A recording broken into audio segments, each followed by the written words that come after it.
everybody. Michael Regan just checking in here on a Saturday while we are all sitting at home enjoying the shelter at home season. And I tried to think of a lot of cool things that I could do during the season, and I've done a lot of them already. So the most entertaining thing I could do is go to my old CD collection and start revisiting some classics. And if you know me already, you already know that my favorite band of all time is probably the best American bred rock band of all time, Van Halen. And so what I've done today is I pulled out my Van Halen CD collection, and I'm going to walk through the CDs in the order that I personally find today most enjoyable, from least all the way up to my favorite. So I acknowledge as I go through this, some of this is based on where I sit today, not necessarily how I might have felt about those releases when they came out. So I'm going to explore this exercise today, see if it's fun for me, see if it's fun for you as well. Look forward to your comments below. And I understand that some of you will have different opinions. So if you do, feel free to add those in. Always good to explore different ideas and perspectives. But for me today, we're going to start with my least, work my way up to my favorite, and hopefully you'll get a sense of, at least in 2020, where I find my favorite American band, Van Halen. All right, number one on this list from the bottom up is actually going to be no shock to any of you who might have owned this disc. Van Halen 3 came out in 1998, featured lead singer Gary Cherone, and was not well received by Van Halen fans at all. Warner Brothers, in fact, did not sell many of these CDs. I happen to have the tin case. This was a special edition that they put out. Turns out that they're still available at a used record store near you. Just not that popular. Some good tracks on this record, but not enough of them to keep Gary Cherone in the band for a follow-up recording. I personally found the tour with Gary to be excellent, and wished perhaps that they had done a tour first before recording this album. I think they might have been able to find a better groove with Gary in the studio. But it happened the way it happened. Eddie had a lot of songs that he wanted to push through. This to me actually feels a lot more like a Eddie Van Halen solo album. And to this day, I rarely put it on unless it's to go back and revisit the idea that maybe it got better over time. And usually it didn't. So that's Van Halen 3. I think the next CD on this stack is probably going to surprise a lot of Van Halen fans, because I know this one could be near the top for a lot of you. But for me, it's 5150. Now, don't get me wrong. I love Sammy Hagar. I think Sammy and the band was a great, great lift at this time. And when I bought this on LP, vinyl LP, back in 1986, I wore it out. I mean, I loved it at the time. But, as time goes on, I find myself either really tired of some of the more popular tracks, or just not that excited about some of the deeper cuts on the record. And so I find that I rarely put it on. So, good release from Van Halen in the mid-'80s, but today, I'm going to say doesn't rank as high for me. Following up that record was the next one on my list, OU812. I find that I'll go back a little more often with this one than I do 5150, but for many of the same reasons I just gave you, I just don't find this one to be as exciting to me here in 2020. Some really great tracks on here, and again, some of the deep cuts are in particular fun to listen to. Mine Oh Mine in particular, really good to go back and listen to. But overall, just not a record that gets a lot of time in my collection anymore, so it comes in third to the bottom. It looks like I'm going chronological here, because next up on my list is 1991's For Unlawful Carnal Knowledge. Now, when this came out and I was in college, man, that was probably the height of my love of Van Halen. But honestly, over time, these just aren't tracks that I go back and jam out very often. There are some great songs on here, and this one feels better to me than the previous two when I go back and listen. Production value really good. It just sounds great, but the songs over time just aren't the ones that I find myself loving as much as some of the other ones that are going to be coming up. So again, it's going to rank lower in the list, but I do like the record a lot. Now I'm going to flip and give you one that I still love and listen to a lot, but it fits, at this spot in the rotation. 1995's Balance, the last record they would record with Sammy Hagar, and personally my favorite Sammy Hagar record. As you can see, I've got the others below it. This one, production value wise, might be on the top of the list for me. I mean, this is a record I love, and I do still go back and enjoy listening to it. It, however, does have a few weird tracks on it. So there are some tracks that I find that I'm not as quick to listen to. I might even skip them from time to time. So it's not a straight through run top to bottom like some of the other records are going to be through the rest of this list. But boy, was this a great record, and honestly holds up perfectly for me some 20, 25 years later.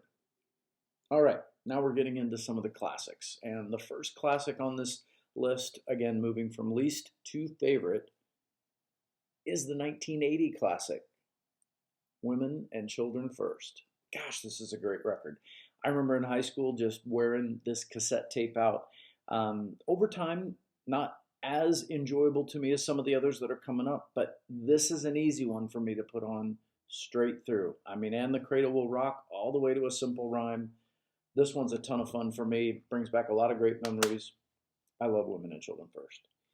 I'm also a big fan of Diver Down. I know a lot of people, I don't know, they say negative things about this record because maybe they think it's got some cover tunes on it, or maybe it was a little bit rushed in the studio. You know, the band had been out on a huge world tour, came in, recorded this quickly. But gosh, the guitar sounds on this album are fantastic. There's a lot of experimental studio sounds on this one. There are some cover tracks, but the original recordings on here are amazing. And some really fun tracks. How about Big Bad Bill is Sweet William Now? It's a great song. The Full Bug, definitely one of my top 10 tracks of all times with Van Halen. Love that record. All right, guys, this one's going to throw you for a loop. And maybe you've been wondering why I haven't shown it to you already, but it's here. A Different Kind of Truth. When this record came out in 2012, I'm pretty sure most Van Halen fans did not expect a great release. I mean, David Lee Roth hasn't sounded great in years, but I think they forget that he always sounded good in the studio and never really did sound that great when he was out on tour. So they hadn't really heard a good studio recording from him unless they were buying some of those lesser known solo albums that Dave and the DLR band put out. But I'm telling you, Wolfie Van Halen pulled some unbelievable rabbits out of the hat with his dad, going back to those old recordings that were in the archives at the 5150 studio. So there are some tracks on here that have been sitting around since the late 70s that they just totally cranked up and made them sound modern and cool. The production is fantastic. The songs are great. I love this record. I'll go back and listen to that one again and again and again. All right, now we're getting into the golden era. Van Halen 2. Maybe one of the best follow-up records of all times. You know, a lot of people talk about the sophomore slump when these records get recorded, and maybe you've got the lifetime to record your first album and only 3 to 6 months to get your second record out. Look, they had a lot of recordings from the demo that were still available to them on this record. So arguably Van Halen 1 and Van Halen 2 represented a ton of demos that they already had, but wow, was this a great follow-up. Still holds up well for me today. Top to bottom listen. Love this record. Some of my favorite Van Halen tracks. That's Van Halen 2. Okay, this one I'm pretty sure is going to surprise somebody because I know this is a favorite record for a lot of my buddies. It's the 1984 record. And this record, when it was released, don't get me wrong, it was a monster. And it didn't leave my cassette player for weeks on end, and I still listen to it from time to time to this day. But I find over time I've grown a little bit tired of Jump, and again love Hot for Teacher, but Panama, Top Jimmy. These are songs that I've heard a lot of. I tend to go deeper in this album. I tend to like the last 3 tracks a lot. I'll Wait, which was a minor hit at the time, Girl Gone Bad, and House of Pain. Man, those are great songs. I could listen to those 3 over and over again all the way through. All right, we're down to the top 2. And I will tell you that these could flip-flop for me on any given day, but this is the order I chose for today. So number 2 on my list is their original release. I happen to have this one on the solid gold format. So that 24 karat gold really records a perfect sound. And man, that first release from Van Halen was amazing. There's not a clunker on this CD. It is truly one of the best albums ever recorded for a debut. And again, a diamond seller. I mean, an RIAA diamond seller. You can't beat Van Halen 1, but in my book, I still go back and I listen all the time to Fair Warning. This record for me just brings back all kinds of great memories. The sound, the songs, the texture, the dark sound of Eddie's guitar. Wow, just everything about it was amazing and I loved it.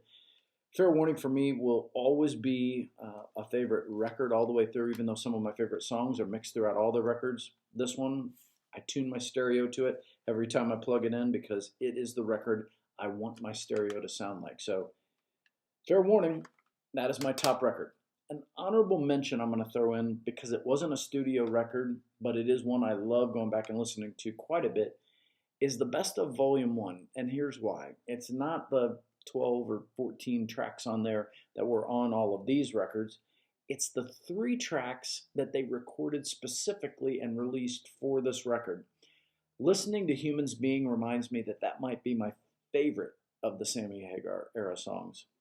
And Can't Get This Stuff No More and Me, Wise Magic are just burners of tracks from David Lee Roth. That one gets an honorable mention for me, and I would certainly encourage you guys to go out and find Volume 1 just for those 3 tracks. So in order, top to bottom, once again, I've got Fair Warning. It's the best. Van Halen 1 up next. 1984, excellent release. The sophomore, no slump here, Van Halen 2. 2012's comeback record, A Different Kind of Truth. A fun Van Halen record, Diver Down. A classic from top to bottom, Women and Children First. My favorite Sammy Hagar era release, Balance. That's the Japanese version, by the way, if you're wondering where the other person is that was on the original cover. For Unlawful Carnal Knowledge comes in next. Oh, U812, a pretty interesting response to David Lee Roth's Eat 'Em and Smile. And 5150, rounded out by my least favorite, but still not a bad record, Van Halen 3. So that's my review of my Van Halen collection from top to bottom. Hopefully you have a different version of that and you can add your comments below. Thanks for tuning in. This was a great way for me to spend 13 minutes on a Saturday. Hope you're doing great.